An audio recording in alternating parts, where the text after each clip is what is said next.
नमस्कार साथियों। Big breaking news regarding the Haryana ADA exam. इस बार टोटली डिफरेंट सिलेबस और डिफरेंट पैटर्न चेंज किया है इन्होंने। प्रीवियस में अर्लियर में क्या था कि आपका जो हरियाणा एडीए का एग्जाम होता है MCQs, there is no negative marking, ठीक है। और 100 क्वेश्चन आते थे, उसी बेस पे आपका क्वालिफाई होते थे स्टूडेंट। देन नाउ द जो न्यू सिलेबस जो आज इन्होंने ऐड किया हरियाणा पब्लिक सर्विस कमीशन ने अपनी वेबसाइट पे, तो उसमें जो पैटर्न है अब 3 स्टेजेस से आपका एग्जाम होगा। और 3 स्टेजेस, फर्स्ट आपका स्क्रीनिंग टेस्ट होगा, एमसीक्यू। सेकंड आपका एक सब्जेक्टिव टेस्ट होगा एंड थर्ड आपका इंटरव्यू। तो लेट्स चेक।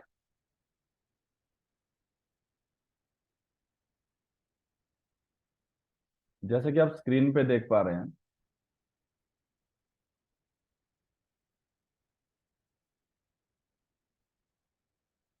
ठीक है।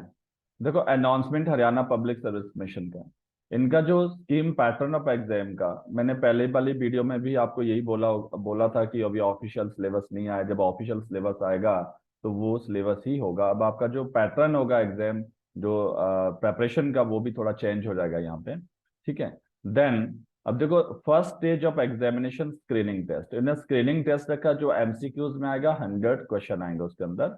अराउंड 80 नंबर ऑफ क्वेश्चन, जो 80 क्वेश्चन 100 में से 80 जो 80% है, total question will be from the syllabus as detail में, मतलब लॉ से आएंगे। तो 80 क्वेश्चन कहाँ से आएंगे? आपके लॉ से। तो लॉ में क्या क्या इंक्लूड किया है ना, civil law and criminal law में डिवाइड कर रखा है। तो सिविल लॉ में आपका CPC, Indian evidence Act, Indian Contract Act, Indian Partnership Act, Sale of Goods Act, Hindu law and Mohammedan law plus customary law. तो और साथ में क्रिमिनल लॉ में Indian Penal Code, CrPC and Indian evidence Act. तो इस वाले portion से आपको 80 क्वेश्चन आएंगे एमसीक्यू। ये तो हो गया आपका फर्स्ट स्टेज, ठीक है। देन बट 20% जो रिमेनिंग क्वेश्चन है, अब जो 20 क्वेश्चन आएंगे, ठीक है, जो 20% आउट ऑफ 100, वो कहाँ से आएंगे? आपका विल बी आपका general awareness, general mental ability, ठीक है, logical reasoning, analytical ability, decision etcetera, जैसे like history, geographical, polity, economic and इसमें करंट अफेयर्स, हरियाणा का जो लोकल लॉ है एक्सेट्रा, वो सारा आपका 20 क्वेश्चन आएंगे। तो यहाँ पे, ठीक है, तो टोटल मार्क्स कितने होंगे? 100 ईच। एक क्वेश्चन आपका 1 मार्क्स का है। देन टाइम ड्यूरेशन 2 आवर में आपको ये कंप्लीट करने हैं। ऑल क्वेश्चन इक्वल मार्क्स, वो ऑलरेडी है कि 100 क्वेश्चन है तो 100 मार्क्स के ही है, ठीक है। Then next, each question will have 5 option. देखो, सभी क्वेश्चन में 5 ऑप्शन, जनरली आप देखते होंगे कि A B C D option होता है, लेकिन यहाँ पे 5 ऑप्शन होंगे। ई भी ऑप्शन होगा, ठीक है, ई ऑप्शन होगा एक। The fifth option will be meant for situation candidate intending to leave the question unattempted. अब देखो, यहाँ पे जनरली क्या होता है कि आपको जब अनअटेम्प्ट है तो आप उसको खाली छोड़ देते हैं, आप उसमें कुछ नहीं कर, लेकिन आपको अनअटेम्प्टेड है, अगर मान लो अनअटेम्प्ट मतलब आप अटेम्प्ट नहीं करना चाहते किसी क्वेश्चन को, तो उसमें क्या लगाना, क्या मार्क करना पड़ेगा आपको? ई मार्क करना पड़ेगा। क्या मार्क करना पड़ेगा? ई मार्क करना पड़ेगा। ये ध्यान रखना, अगर ई मार्क नहीं करेंगे तो आप वो क्या काउंट हो जाएगा? आपका रॉन्ग आंसर काउंट हो जाएगा।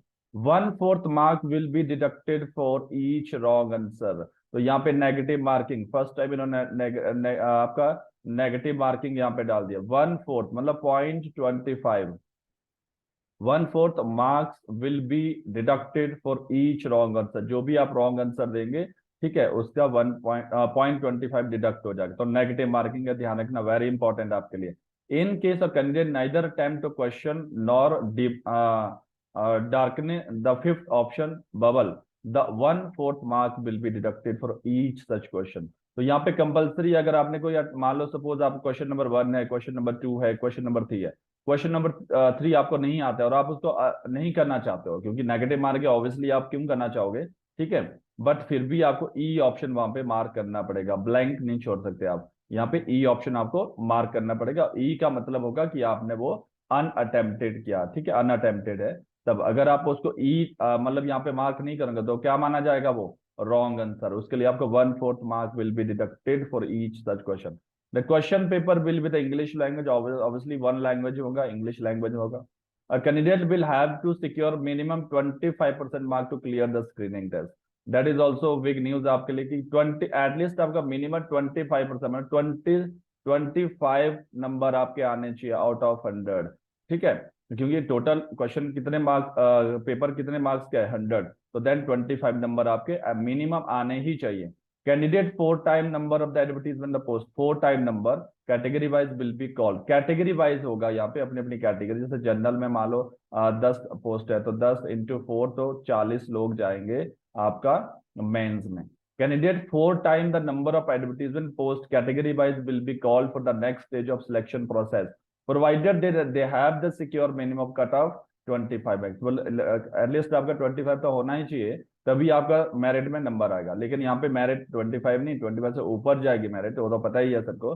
मेरिट यहाँ पे अराउंड, पहले क्या होता था कि आपका जो मेरिट है वो 97 95 हाईएस्ट जाते थे, because there was no negative marking.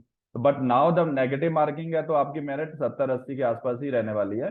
तो मतलब आपका मतलब ठीक है, तो बट 25 मार्क्स आपको लेने ही होंगे। और कैटेगरी 4 टाइम यहाँ पे नंबर, जो नेक्स्ट स्टेज ऑफ जो न्यू ट्विस्ट है इस बार का, जो बिग ब्रेकिंग न्यूज भी आपके लिए, शॉकिंग न्यूज भी है, आप बैड न्यूज भी बोल सकते हैं इसको। But now the next is the marks obtained by candidate in the screening test will not be counted for final selection because it is meant only for shortlist or category wise candidate।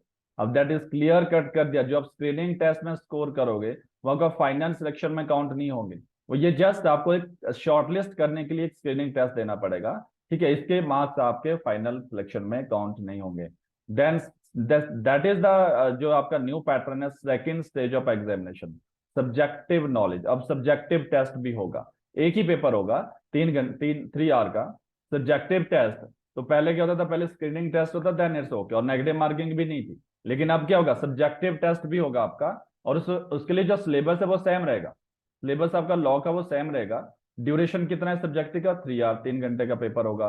उसमें आपको descriptive लिखना पड़ेगा, जैसे आपका mains होता है आपका, जैसे जुडिशरी मेंस होता है वैसे यहाँ पे एक ही पेपर होगा। मैं जुडिशरी में तो 2 3 पेपर, सिविल का अलग, क्रिमिनल अलग। लेकिन यहाँ पे सब्जेक्ट आपको सीपीसी है, इंडियन एविडेंस एक्ट है, इंडियन कॉन्ट्रैक्ट एक्ट है, इंडियन पार्टनरशिप एक्ट है, सेल ऑफ गुड्स एक्ट है, हिंदू लॉ है, मॉमडन। सेम जो आपका स्क्रीनिंग टेस्ट के लिए सिलेबस है वो सेम यहाँ पे आपका सब्जेक्टिव टेस्ट के लिए। Criminal law, Indian Penal Code, CrPC, evidence. The question paper will be English, यहाँ पे भी अब जो क्वेश्चन पेपर इंग्लिश में होगा, इंग्लिश में ही आपको अटेम्प्ट करना है। Total marks 150। अब जो सब्जेक्टिव टेस्ट होगा यहाँ पे वो 150 का होगा। सब्जेक्टिव टेस्ट इन्हीं सब्जेक्ट में से आएगा, जो आपको सब्जेक्ट शो हो रहे हैं, ठीक है, और इन्हीं सब्जेक्ट में से आएगा। Paper will be subjective type, तो सब पेपर ऑब्जेक्टिव नहीं होगा, यहाँ सब्जेक्टिव होगा। No candidate will be called for interview viva voice test unless he secure a minimum 35% marks in the test। तो यहाँ पे आपको 150 का 35% स्कोर करना ही होगा, कहाँ पे, सब्जेक्टिव टेस्ट में, तभी आप मेरिट में आओगे। मिनिमम जो क्राइटेरिया रखा है इन्होंने 35% रखा है आउट ऑफ 150, ठीक है, सब्जेक्टिव टेस्ट में। Then the number of the candidate call for interview will be 2 time. तो यहाँ पे मतलब ऑब्वियसली पहले 4 टाइम इन्होंने प्रीलिम से आपका जो स्क्रीनिंग टेस्ट है मेंस के लिए, यहाँ पे 2 टाइम इंटरव्यू में, एक पोस्ट के लिए 2 पर्सन को कॉल किया जाएगा, including bracketed candidate if any. The number of category wise advertise post provided that they have secure minimum 35%, minimum 35%, equal सभी के लिए अलग से रखा है। कैटेगरी वाइज तो मतलब कट ऑफ यहाँ पे सिमिलर रखा है इन्होंने 35%। The weightage of second stage test will be 85%। अब जो सेकेंड स्टेज आपका जो सब्जेक्टिव टेस्ट है उसमें जो आपका स्कोर होगा, ठीक है, वो प्लस इंटरव्यू मार्क्स, तो वो इंटरव्यू में काउंट होगा। तो आपको सब्जेक्टिव में मेहनत करनी है, पहले तो स्क्रीनिंग टेस्ट क्वालिफाई करना है, वो जस्ट क्वालिफाइंग है। एंड सेकेंड थिंग, आपका जो सब्जेक्टिव टेस्ट है उसमें आपको स्कोर करना है, ठीक है। अगर स्कोर मिनिमम तो है 35%, बट आपको मैक्सिमम लेना है यहाँ पे, मेरिट में आना है, क्योंकि वो आपका काउंट होगा 87% तक काउंट होगा, कहाँ पे, आपके इंटरव्यू में, क्योंकि 100 नंबर का इंटरव्यू होने जा रहा है, तो ऑब्वियसली 100 में से आपको 87% वेटेज किसका मिलेगा, आपका जो सब्जेक्टिव टेस्ट होगा, और 12% 12.5% आपका जो आपका इंटरव्यू होगा, ठीक है। The weightage of interview will B only 12.5। बहुत अच्छा है कि आपका यहाँ पे final selection merit will be by adding marks of second stage examination and interview. तो आज की डेट है, आज ही आपका advertisement 12/4/2023 and the deputy secretary of Raina public authentic, आप वेबसाइट पे इस पीडीएफ को देख सकते हैं। तो देखो गाइज, अब आपका जो पैटर्न है वो थोड़ा सा चेंज हो चुका है। जनरली जो लाइटली लेते थे कि हरियाणा एडीए जस्ट एमसीक्यूज करने हैं, there is no negative marking etcetera, तो आप सीरियस हो जाओ।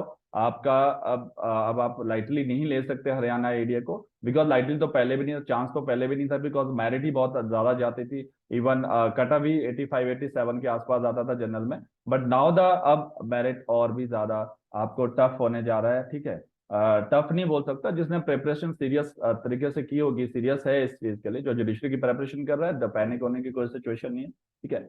बट यहाँ पे क्या है कि बस आपका पहले एमसीक्यूज आपको करना होगा, जैसे आप जुडिशरी के प्रोसेस से जाते हो, उसके बाद सब्जेक्टिव टेस्ट होगा, तो सब्जेक्टिव आपका स्कोरिंग होगा, आफ्टर दैट आपका इंटरव्यू होगा, ठीक है। और सब्जेक्टिव के मार्क्स यहाँ पे काउंट हो गए। जनरली मुझे लगता है पहली बार किसी स्टेट ने इस तरह से यहाँ पे किया है कि जो आपका जो सब्जेक्ट एडीएम है, खासकर एडीए के एग्जाम में, कि सब्जेक्टिव के मार्क्स भी ये totally not on interview based, interview based पे है, बेस पे नहीं है, ठीक है। यहाँ पे सब्जेक्टिव में आपको स्कोर करना है और इंटरव्यू में। और क्वेश्चन का पैटर्न क्या रहेगा, ये तो फर्स्ट टाइम ही ये अभी पेपर सिलेक्ट करेंगे।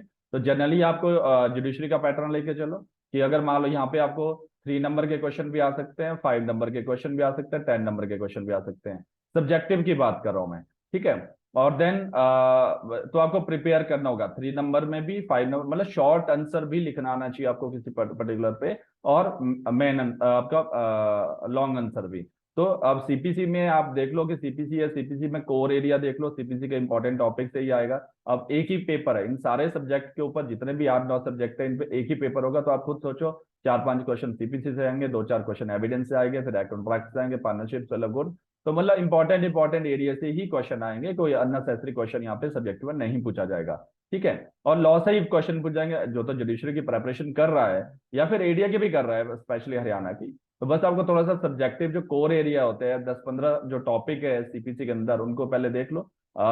इसमें आपको टाइम भी मिल जाएगा, 2 2.5 महीने के बाद पेपर होगा, क्योंकि ये टाइम जरूर देंगे, क्योंकि पब्लिक सर्विस कमीशन को भी पता है, अभी इन्होंने इस तरह से पैटर्न चेंज किया, तो ऑब्वियसली प्रेपरेशन करने में, तो प्रेपरेशन करने का टाइम भी इनको देना पड़ेगा। तो आप ये देखो कि जून में ही, जून और जुलाई तक आपका एग्जाम होगा। बाकी डिपेंड करता है ऑफिशियली कब अनाउंस करते हैं, बट अकॉर्डिंग टू मी मतलब जून जुलाई इनको टाइम देना चाहिए स्टूडेंट को थोड़ा प्रिपेयर करने के लिए, ठीक है। तो देन इंडियन एविडेंस एक्ट, उसमें टॉपिक देख लो आप, important topic.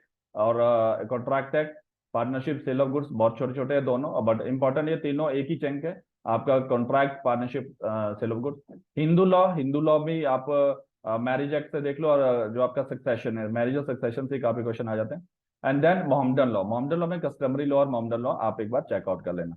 Then next is criminal procedure में इंपॉर्टेंट है, आईपीसी में इंपॉर्टेंट है, ठीक है। ये मतलब एक लिस्ट बना लो कि मुझे ये करना है, क्योंकि आपको पता है कि 2 2.5 महीने के अंदर आपको प्रेपरेशन करना है, और एक ही पेपर होगा इसका, ठीक है। तो और क्वेश्चन का पैटर्न फर्स्ट टाइम ही देखेंगे आप भी, और मैं भी फर्स्ट टाइम ही देखूंगा। तो क्या होता है कि बस अकॉर्डिंग टू मी 3 और 5 10 नंबर के क्वेश्चन होने चाहिए, इससे ज्यादा मार्क्स के नहीं हो सकते, ठीक है। देन इस तरह से आपको प्रेपरेशन करनी है, पैनिक नहीं होना है किसी भी सिचुएशन में अगर पैटर्न भी चेंज हो जाता है, क्योंकि अगर आप पहले से सीरियस हो, आपकी स्टडी अच्छी चल रही हो, तो ठीक है, तो आप अच्छे से इसको क्रॉस कर लेंगे। अब ये बहुत अच्छी बात है कि आपका ये नेगेटिव मार्किंग है, नेगेटिव मार्किंग होता है, कोई गैस लूज का कोई ऑप्शन नहीं रहता है, आप सिलेक्टेड पर्सन यहाँ पे होते हैं, क्योंकि जिसने अच्छे से पढ़ा होगा उसको कोई प्रॉब्लम नहीं है, जिसने नहीं पढ़ा है वो तो, अगर आप नेगेटिव रखो चाहे नहीं रखो, वो उसको हर बार कंप्लेंट्स ही रहेगी, ठीक है। वो तो ये बोलेगा नेगेटिव नहीं होना चाहिए था, जब नेगेटिव है तो नहीं होना चाहिए, एक्सेट्रा, मतलब कंप्लेंट्स रहेगी। लेकिन जिसने स्टडी अच्छे से की है, प्रेपरेशन अच्छे से कर रहा है, सीरियस होकर कर रहा है, ईमानदारी से कर रहा है, तो उसके लिए कोई प्रॉब्लम नहीं है, वो आपका सब्जेक्टिव है चाहे आपका एमसीक्यूज है, वो अच्छे से इसको कर लेगा, ठीक है। आप अपने प्रोसेस पे रहो, आपका जो प्रोसेस है, आप अपनी प्रेपरेशन करो जो आपके हाथ में, ठीक है। रिजल्ट आपके हाथ में, आपका क्लियर होता है नहीं होता, वो डिपेंड करता है जब आपका अपना प्रोसेस क्या फॉलो किया, आपकी प्रेपरेशन किस लेवल की थी। लेकिन आपकी प्रेपरेशन उस लेवल की हो, टॉप लेवल की है, तो ऑब्वियसली आप टॉपर बन जाओगे। लेकिन प्रेपरेशन टॉप लेवल की ही करनी है, मेरिट में आना है, क्योंकि यहाँ जो सिलेक्शन क्राइटेरिया, अगर आपका उधर से भी, अगर एमसीक्यूज में भी आपको जरूरी है कि 25% बोला है, आपको एमसीक्यूज में भी टॉप में मेरिट में आना है, 70 80 तो लाने हैं आपको, ठीक है। और दूसरा नेगेटिव मार्किंग है इसलिए बोल रहा हूँ। एंड सेकंड थिंग, वहां भी 4 टाइम जाएंगे, ज्यादा नहीं जाएंगे, 4 टाइम जाएंगे, तो मेरिट लिस्ट बनेगी कैटेगरी वाइज, तो मेरिट में आपको आना है, मेरिट में आना है तो अच्छे से पढ़ना है, अभी से पढ़ना शुरू कर दो। आपको सामने पता है कि 2 2 मंथ के अंदर अंदर या 2 मंथ के बाद पेपर होना है, तो आप अभी से अपना स्टडी पैटर्न चेंज कर लो, अपना एमसीक्यूज करो, बेरक्ट अच्छे से करो, ठीक है। बेरक्ट प्लस बेरक्ट की इलस्ट्रेशन जरूर देख लेना, साथ में केस लॉ, लेटेस्ट और plus leading case law, and then आपका सेक्शन पे ध्यान रखो, और आपकी मेन नोटबुक की कॉपी, अगर नोट्स बनाए होंगे आपने तो मेन नोटबुक से जो कॉन्सेप्चुअल क्लियरिटी आपको होना जरूरी है यहाँ पे। तो ये तभी आपका जो सब्जेक्टिव टेस्ट रखा गया आपके नॉलेज चेक करने के लिए, सब्जेक्टिव नॉलेज कितना है आपको, ठीक है, ये सब आपका न्यू पैटर्न।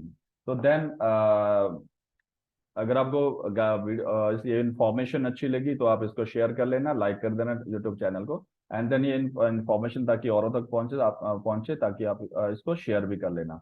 Thank you.